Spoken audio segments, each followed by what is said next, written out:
Hello viewers, آج کا ہمارا جو ٹاپک ہے وہ ہے انڈس ویلی سویلائزیشن پر۔ تو انڈس ویلی سویلائزیشن جو ہے وہ 3300 بی سی سے لے کر 1300 بی سی تک جو ہے وہ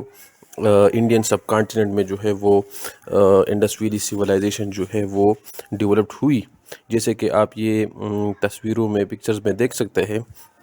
کہ پریزنٹ ڈے پاکستان اور انڈیا کی جو حصے ہے سندھ، بلوچستان، پنجاب اور نارتھ ویسٹ فرنٹیئر پروونس جس پہلے تھا، اور آج کل خیبر پختونخوا، تو اور یہ علاقے جو ہے وہ انڈس ویلی کی جو سویلائزیشن کی جو علاقے تھے وہ انڈس ریور جو پاکستان میں ہے، جو ہندو کش ماؤنٹین سے یہ انڈس ریور جو ہے وہ نکل کر پھر بعد میں پاکستان سے جا کر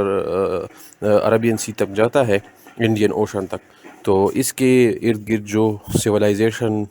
پرانے زمانے میں ڈیولپڈ ہوئی 3300 سے 1300 بی سی تک، تو اسے انڈس ویلی سویلائزیشن جو ہے وہ کہا جاتا ہے۔ انڈین سب کانٹیننٹ میں جب برٹش کی حکومت تھی تو اس دور میں برٹش گورنمنٹ کی آرکیالوجی ڈپارٹمنٹ نے ہڑپا کی جو ڈسکوری تھی وہ 1921 میں آر بی ڈارائم نے کی۔ اس کے بعد 1922 میں ایک دوسرا آرکیالوجسٹ تھا جس کا نام تھا آر ڈی بینرجی، اس نے موہنجودڑو کی ڈسکوری کی اور اسے دریافت کیا اور اس کی ایکسکیویشن کروائی۔ یہ آپ تصویر میں دیکھ سکتے ہیں، جو یہ میپ ہے، نقشہ ہے، یہ موہنجودڑو کا ہے، اور یہ آرکیالوجسٹ نے جو ہے اس کا نقشہ جو ہے وہ بنایا ہے کہ یہ کیسے اس وقت جو تھا وہ موہنجودڑو شہر سٹی جو تھا اس کی نقشہ کیا تھی۔ اس کے علاوہ یہ دوسرا جو پکچر ہے یہ ہڑپا کی جو ہے وہ پرانی جو ہے وہ ریمیننٹس ہے۔ موہنجودڑو کو ماؤنٹ آف دی ڈیڈ بھی کہا جاتا ہے۔ ماؤنٹ آف دی ڈیڈ کا مطلب یہ ہے کہ اس میں بہت سارے لوگ جو ہے وہ مر چکے تھے، اور اس لیے اسے ماؤنٹ آف دی ڈیڈ بھی کہا جاتا ہے۔ پریزنٹ ڈے میں موہنجودڑو کی جو لوکیشن ہے وہ آج کل پریزنٹ ڈے پاکستان کی ڈسٹرکٹ لاڑکانہ میں ہے۔ تو ڈسٹرکٹ لاڑکانہ میں موہنجودڑو کی ریمیننٹس ہیں، اور پریزنٹ ڈے پاکستان کی ڈسٹرکٹ ساہیوال میں جو ہے وہ ہڑپا کی ریمیننٹس جو ہے وہ موجود ہے۔ جب 1921 میں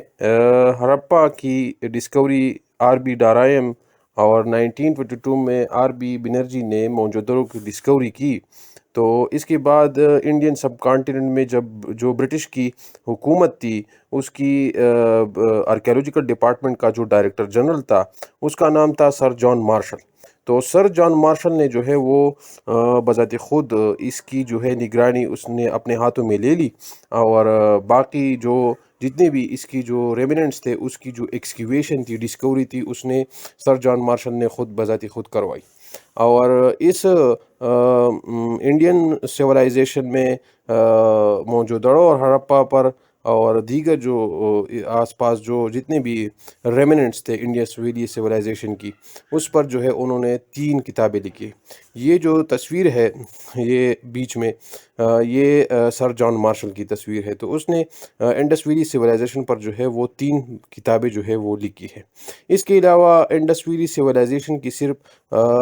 ہندوستان یا انڈین سب کانٹیننٹ میں محدود نہیں تھی، اس کی روابط جو ہے وہ دوسرے جو سویلائزیشن تھی، جو پرشین سویلائزیشن تھی، جو ایجپشین سویلائزیشن تھی، یہ تصویر میں آپ ایجپشین سویلائزیشن دیکھ سکتے ہیں۔ اس کے علاوہ عراق، پریزنٹ ڈے عراق میں جو ہے وہ پہلے اینشنٹ ٹائم میں جو ہے میزوپوٹیمیا کی جو سویلائزیشن تھی وہ ہوئی ہے۔ تو جب انڈین سب کانٹیننٹ میں انڈس ویلی کی جو سویلائزیشن ہو رہی تھی ساتھ میں جو ہے وہ پرشین ایجپشین اور میزوپوٹیمین جو سویلائزیشن تھی وہ بھی ہو رہی تھی، اور ان دونوں تینوں کا یا جو بھی آس پاس کی جو سویلائزیشن تھی وہ انڈس ویلی سویلائزیشن کے ساتھ اس کی روابط تھی، اور یہ بھی وہاں پر ٹریڈ یا ٹریڈ کے لیے یا کامرس اپنی چیزیں فروخت کرنے کے لیے یا امپورٹ ایکسپورٹ کے لیے بھی ایک دوسرے کے ساتھ اس کی روابط تھی۔